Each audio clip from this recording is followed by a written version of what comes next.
New standards will get kids to be more curious about the world and more interested. Professor Aaron Furtak, a professor of education at CU Boulder, has been partnering with a local school district since 2014 to try to better understand how teachers support learning when it comes to science. So thank you for being here, first of all. Pleasure, thank you. Science inherently is something I think most kids are interested in. Absolutely. Maybe they don't always realize that it's science, quote unquote.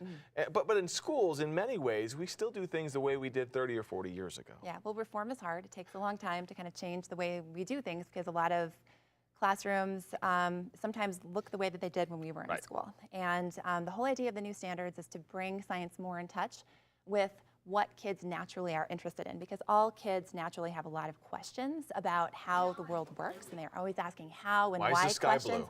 I know. I mean, I have kids, and they're always asking these questions all the time. And the reforms are all about how can we bring these questions into the science classroom and make it more relevant to kids' lives. It's funny, too, because I log onto my Alexa sometimes to see what my kids have been asking Alexa.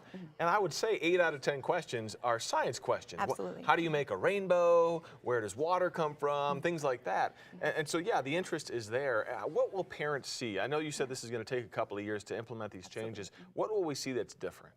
Well, I think the first thing that we'll notice is that we're going to be having kids doing science in classrooms more. And so the idea of the new standards is that we're going to have kids learning the big ideas of science by doing what scientists and engineers do.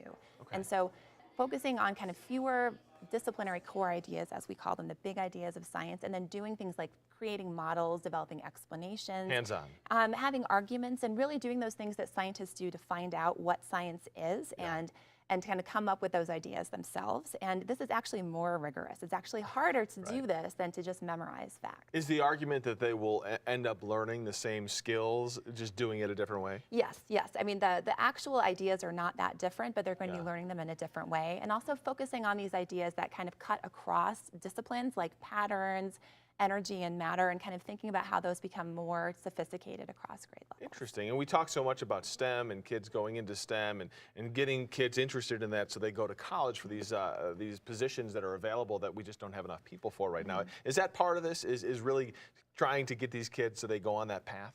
Absolutely. It's definitely about workforce readiness and getting ready for college. All right. And so 2 years, how do we see that play out? I mean, is it kind of a slow, gradual process? Yes. I mean, it takes a while for all of these kind of standards reforms to take place. And so there's a 2-year timeline. So districts right now are kind of thinking about what are the implications for us, how are the things that we're doing currently aligned? And then there's definitely going to be a lot of professional learning opportunities for teachers. And this is part of the work that I've been doing with Aurora Public Schools for the last couple of years, kind of thinking about how do we partner with teachers to think about what the new assessments will be looking like? My colleague Bill Penuel at CU Boulder has also been thinking about what this looks like with Denver Public Schools. Very cool. Sounds like y'all been busy for a while, working with a whole bunch of people to put this all together. So thank you for talking with us. Yes, it's a pleasure. Nice to meet you, and nice to get some insight on how teaching our kids science is going to be changing. Thanks.